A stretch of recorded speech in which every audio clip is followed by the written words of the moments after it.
I'm going to start with just editing a digital photograph here, or any photograph really. Here's an image that I brought into Photoshop. I've got Photoshop full screen. If I press Command 0, I can view this full screen. I can also get rid of some of these dialog boxes that I don't need to make that image as big as possible. I also want to make sure that my screen brightness is kind of between half and 2/3. And if I have it too bright, I'm going to misread the image, and then if I go to print this out, it's going to look too dark in print form. So I always want to make sure that my brightness is toned down a little bit. And the first thing I'm going to do is go over here to my level adjustment. And these are kind of what I'm going to use first. So I'm going to start with my levels adjustment. So here's my histogram again that I would see when I'm shooting digitally. So I can see that my white isn't all the way bright. I want to be careful of clipping. So if I lose too much. My black looks pretty good. And then that middle I can adjust to my liking. I can do brightness and contrast. So this is now about the relationship between values. So I can brighten or darken overall, but then increase my contrast or decrease my contrast. I'm pretty happy actually with the level of contrast. Again, at any point you can turn off a layer to see it before and after. I'm watching those clouds. So one thing that I might do is brighten the image overall, and then if I'm losing those clouds, paint away that adjustment. So if you look over here, you've got this is the actual adjustment, and then this is the layer or the layer mask that it lives on. So if I go over here to my tools and choose my paintbrush, and I'm going to switch to black. If for some reason these are a different color, say that's red, if I press D for default, it switches back to black and white. And then with my brush, I'm going to make sure the hardness is at 0. I can adjust that size. I can also at any point press the right bracket tool to make it bigger or smaller. And then I'm going to lower my opacity, kind of like 30 or 40%. And then anywhere I paint away, or paint black, you'll notice, will paint away that adjustment. So this is essentially dodging and burning in Photoshop. If it's not happening fast enough, I can increase that.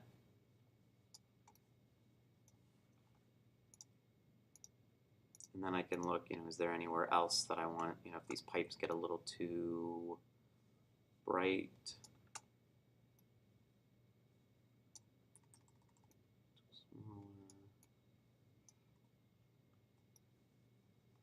And if I want an even more dramatic sky, go back to my background layer, do another, this time I'm going to do a level adjustment, and let's say I darken, if I darken everything, but obviously this is now too dark, but I'm looking at just the sky, and again, paint away, I can increase my opacity now.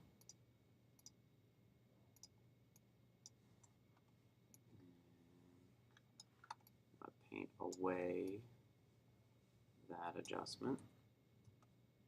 Oops.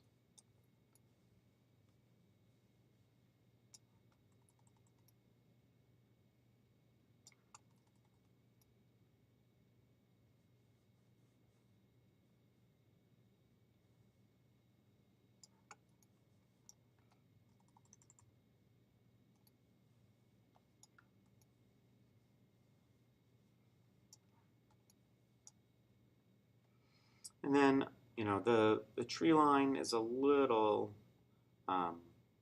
too dark. I don't mind it being a little darker. So I'm going to lower my opacity. And then take away a little bit of that.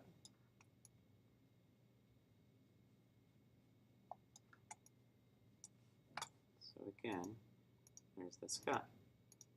So this was my original, my level adjustment, first brightness and contrast, and then darkening that.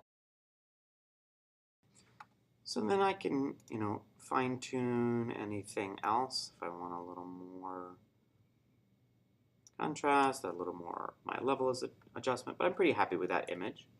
And so now I'm going to look at color. So I'm going to go to my layer palette and then hue saturation as well as color balance. So I'm going to start with color balance. And so here are my channels. So cyan to red, magenta to green, yellow to blue, and then shadows, midtones, and highlights. So I'm going to start with my midtones. And I mean, I'm happy with the color. It's daytime. It's sunny. The color is good. I'm happy with the white balance that I chose. But I can choose to warm up the image, cool down an image. I'm looking at skin tone. Is the skin a little yellow? Is it a little pink? Is it a little green? You may do more of this adjustment if your photo is shot under, some tricky lighting. So again, that's before, that's after. It warms up the grass, but it might make the grass look a little too dead. So you have to make those choices. I may take out a little bit of the red. Before and after. The daylight is a little cooler, so that blues are emphasized a bit.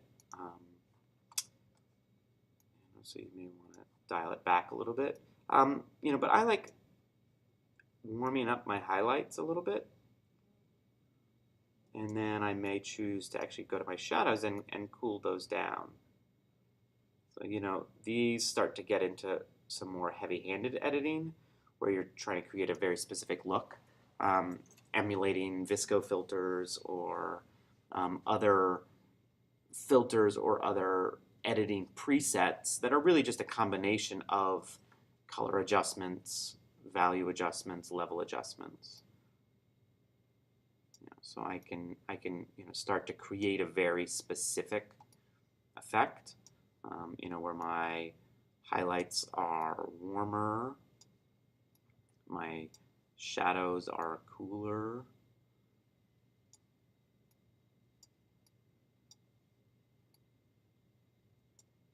Noticing also it's adjusting the brightness. So as I make certain areas bluer, it's going to make it darker.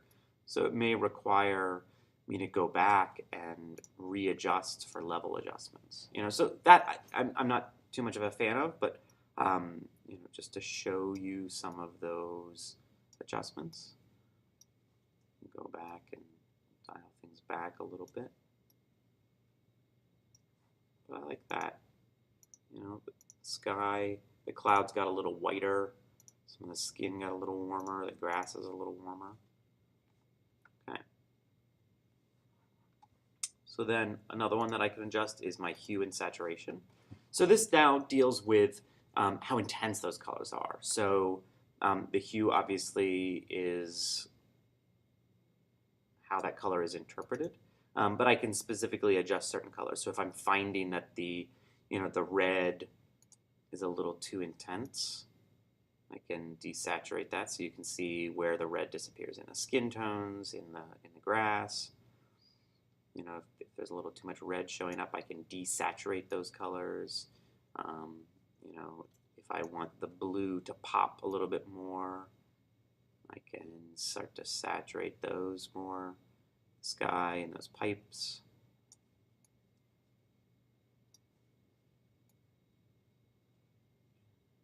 And this again can kind of be a film look, or some film colors tend to be a little bit desaturated. But that kind of makes the grass look a little dead, so I'm not as much of a fan of that. But you may find that, you want the blues and the cyans to pop a little bit more.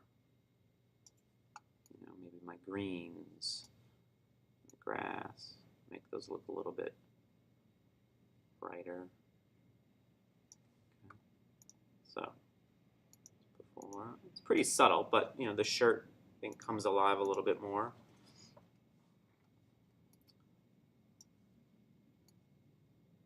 That's going to start to be skin tones.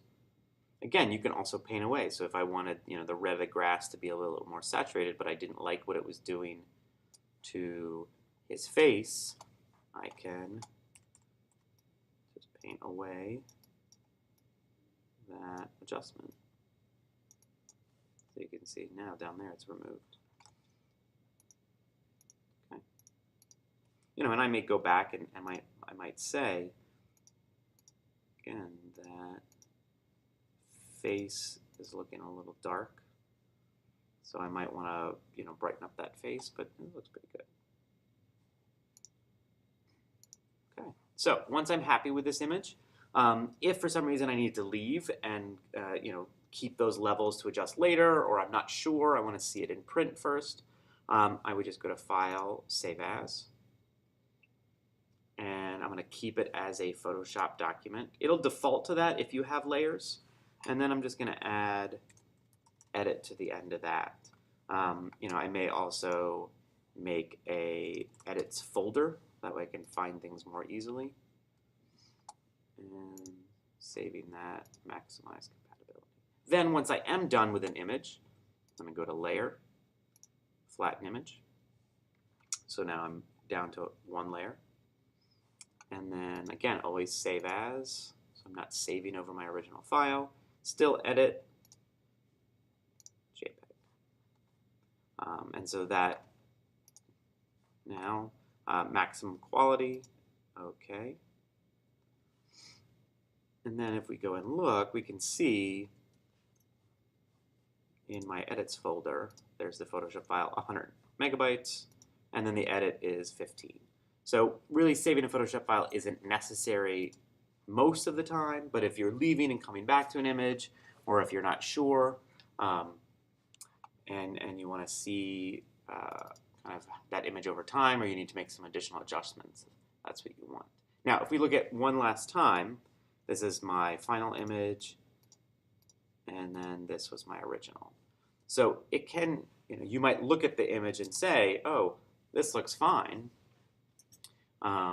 But when you really go to start making those adjustments, you realize how much difference it makes. So that's before and that's after.